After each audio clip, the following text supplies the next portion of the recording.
que ya está con nosotros el ingeniero José Blandón Castillo y sus comentarios nacionales. Usted ha mencionado dos nombres como el de Ho Chi Minh, pero usted debe mencionar, hay dentro de ese tipo de hombres, ¿y por qué es importante en esta coyuntura de Panamá? Ho Chi Minh, Mandela, Bueno, hablé de Nene Gandhi, Cantule, del propio presidente Chiari, África produjo grandes grandes dirigentes. dirigentes. En la época de la lucha anticolonial, dentro de esos grandes hombres, están los panameños también, que jugaron un papel importante en la lucha nuestra, los jóvenes nuestros, ¿no? Los liberales. O sea, el Partido Progresista Panameño era el Partido Liberal. Fíjese que Roberto Chiari, como presidente, su ministro de Comercio, de Agricultura, de Comercio e Industria, era Juan Felipe Juan Escobar. Su ministro de Relaciones Exteriores. Galileo Solís. Galileo Solís. O sea, tenía una crema de la crema. La crema de la crema. De la intelectualidad nuestra. Y su lucha continúa. Y aquí veo un ejemplo. Todo este proceso del presidente Chiari, que después fue continuado por el gobierno de Torrijos, para la terminación del proceso de descolonización. Bueno, se trató con el presidente Robles y su ministro de Relaciones Exteriores, Fernando Eleta. Claro. Nosotros tuvimos alzas, bajas, y en los procesos negociadores tuvimos la capacidad de saber hasta dónde llegábamos y cuándo terminar. Eso es el secreto más grande. Por ejemplo, cuando Chiari rompió relaciones con Estados Unidos, él era un empresario que se beneficiaba de las ventas en la zona y de su relación con los Estados Unidos. Sin embargo, no titubeó en tomar la decisión y tampoco titubeó en reabrir las negociaciones. Tenía un titán como Mike Moreno. Y cuando nosotros firmamos los acuerdos Taft-Kissinger, eso era un esqueleto que fue modificado en el desarrollo de los tratados y que al final tuvimos que hacer concesiones, ellos a nosotros y nosotros a ellos. Al final del día, la negociación es acercar mi punto de vista a mi contrario y el contrario acercarse a mí, a los de ellos. Y ahí se produce el acuerdo. Yo cedo, tú cedes y logramos un acuerdo de interés común. En las negociaciones siempre uno deja una parte que no va a resolver. Siempre, siempre. No hay ninguna negociación completa. Usted lo va a ver ahora cuando en algún momento la guerra de Ucrania entra en un proceso negociador, que no es ahora, porque el presidente Putin no escucha. Vive en una burbuja militar. Usted lo ve que él no habla del desarrollo. Sin embargo, usted ve a los chinos hablando siempre el tema económico.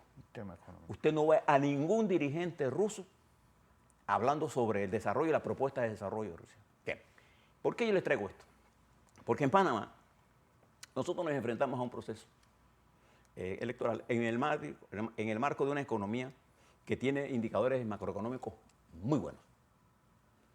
Entonces mi criterio es que para qué vamos, si una estrategia nos está conduciendo por un camino, no hemos resuelto los grandes problemas que da la desigualdad, Fernando. Y hay cosas importantes que hacer, la educación es una de ellas. El fortalecimiento de la familia es otra de ellas. Hay cosas que nos cuestan en inversión, hay cosas que nos cuestan en decisiones políticas, por ejemplo, cómo integrar a nuestros jóvenes al debate político. Yo creo que ustedes se asombrarían mucho si escucharan más a los muchachos y muchachas nuestros de 16, 17, 14, 15 años en su concepción del mundo y de lo que ellos quieren de Panamá, pero no los escuchamos. Queremos es darle lecciones sin escucharlos y sin buscar mecanismos. Antes nosotros nos incorporábamos a la lucha como Fernando a través de la Asociación Federal de Estudiantes y escribíamos y sabíamos debatir y debatíamos con el que sea. Entonces, de lo que sea. Y siempre era un requisito prepararse. Entonces nosotros tenemos que dinamizar las estructuras políticas panameñas y sobre todo que permitan la participación de nuestras muchachas y muchachos en esto. ¿Y por qué le hablo de esto? Porque nosotros tenemos que enfrentar grandes tareas de transformación, grandes tareas. Pero también tenemos que saber de dónde venimos y dónde estamos. Y una de las cosas que da América Latina, por eso yo le hablo de lo que pasa con Venezuela, mira la presión con Bukele, es uno tiene que tener mucha prudencia, capacidad de restringir. O sea, en medio de una complejidad donde todo el mundo está disparando lo primero que le viene a la mente.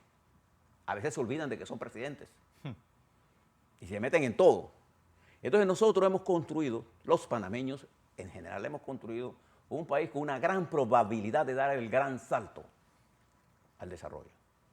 Pero para poder hacer eso, nosotros tenemos que hacerlo de la mano, bajo la dirección de nuestros jóvenes, sin desaprovechar el talento de la clase media adulta y de los viejos que tienen experiencia en estas cosas. Porque la fuerza de la juventud es la que necesitamos para el cambio. La experiencia es para decir a qué velocidad va el cambio. Porque hay gente que quiere hacer cambios sin cambiar. Hay gente que quiere hacer el cambio, como Petro, por ejemplo, sin darse cuenta que la carrocería social del país de él, una parte resiste y la otra se va a ir y donde pierde el centro político ya no hay reformas. Entonces, fíjense cómo los extremos se están moviendo. En un mundo de esta confusión, fíjense lo que está pasando. Estamos en medio ya de un proceso electoral. Pero ese proceso electoral no ha iniciado en fuerte. Usted sabe lo que es aguantarse 14, 15 meses de campaña electoral. Oh. No hay cuerpo que lo resista. Es como si el carnaval durara 40 días. No, además que no hay la forma. incertidumbre que va a generar, que genera todo eso. Entonces, queremos obtener resultados del proceso electoral sin medir el tiempo del proceso electoral. Entonces, nosotros tenemos que entender que, por ejemplo, en el mundo se va a producir un alza de intereses. Ya se produjo. No, va a seguir en alza. La tasa de interés probablemente en el 23 termine en 5,5%. 5,5%. La tasa de interés del FED. Y en Europa están subiendo los intereses. ¿Qué significa eso para nosotros? No importa que tengamos grado de inversión, vamos a tener el financiamiento nosotros va a ser más caro. Ahora imagínense el de Ecuador. O el de El Salvador. O el de El Salvador, el de Bukele, el de su cárcel de 50 a 40 mil, no sé qué persona tiene ahí. Todos los desastres que ha hecho con el Bitcoin, allá el señor este. Los problemas de Nicaragua. Entonces nosotros tenemos la ventaja de nuestro papel histórico en relaciones internacionales. Hemos dado una gran batalla a los panameños de muchas generaciones en la lucha anticolonial, que culminó con los tratados de Torrijos Cartes, pero el desarrollo de nosotros tiene que ser un poco más equilibrado. Cuán equilibrado sea, es una función de la capacidad del pueblo de entender y de su dirigente de hacerle comprender que las cosas que maduran en el tiempo y que no podemos. Por ejemplo, las inversiones en educación de calidad toman 10 años y no se ven, no, y ahora pero se sienten a la hora del empleo. Hoy vamos a tener dos visiones. Vamos a hablar con la gente de Ipsos sobre los índices de inversión y los índices de confianza. Y vamos a hablar con Domingo Barrios del desastre educativo que nosotros tenemos. Es decir, los números que presentó ayer la Cámara de Comercio ya no son preocupantes, ya son para espantarse. Y entonces nosotros vamos a ver la próxima semana los medios detenidos en que si la escuela está cerrada, que si no sé qué. Pero al fondo del problema es el siguiente. Nosotros en educación tenemos una gran cobertura, sin duda alguna.